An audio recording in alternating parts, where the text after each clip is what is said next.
இந்த இந்த கதையை படிக்கும்போது எனக்கு என்ன தோணுச்சுன்னா, there is silence and there is a shout. எல்லாம் சொல்லுங்க, silence, shout. 6 days எல்லாரும் அமைதியா இருன்றார். ஏன்னா அது ஏன் அமைதியா இருக்க சொல்றேன்னு நான் நினைக்கிறேன். இது பைபிள் இல்லை, இது என்னுடைய மை இன்டர்பிரிட்டேஷன். இவங்க அப்பாங்கெல்லாம் இருந்தாங்கல்ல, யாரு இந்த இஸ்ரேல் தேசத்தோட அப்பா அம்மா எல்லாருமே வனாந்தரத்துல வாயால தான் கேட்டாங்க.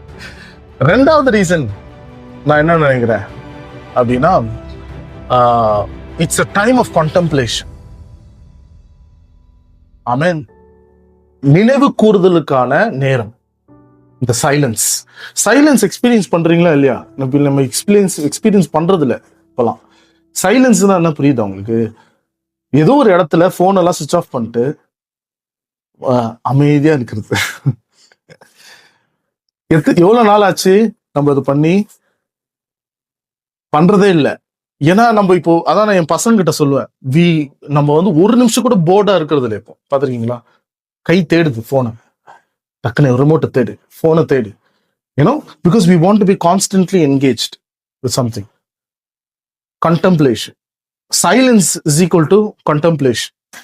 ஏன்னா இவங்க முன்னோர்கள் இருந்தாங்கல்ல, இஸ்ரவேல் மக்கள், இவங்க விழுந்து போனதுக்கு இன்னொரு காரணம் என்னன்னா, கர்த்தர் அவங்களுக்காக என்ன செய்தாருன்றத யோசிக்கல, கண்டெம்ப்ளேட் பண்ணல, யோசிக்கல.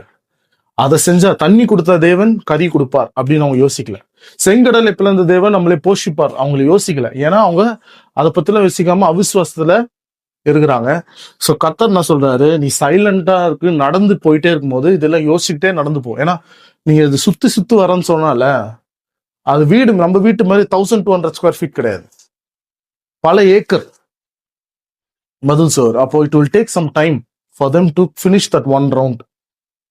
விளங்குதா இல்லையா? ஸோ அது பண்ணும்போது they would have been thinking about கடவுள் என்ன செய்தார், எவ்வளவு அற்புதர், ஏதோ ஒன்று பண்ண போறார், கண்டிப்பா செய்வார். நம்ம அப்பா அம்மா மாதிரி நம்ம இந்த வனாந்திரத்துல அழிந்து போவதில்லை, கடவுள் ஏதோ ஒன்று செய்ய போறார். a time of silence.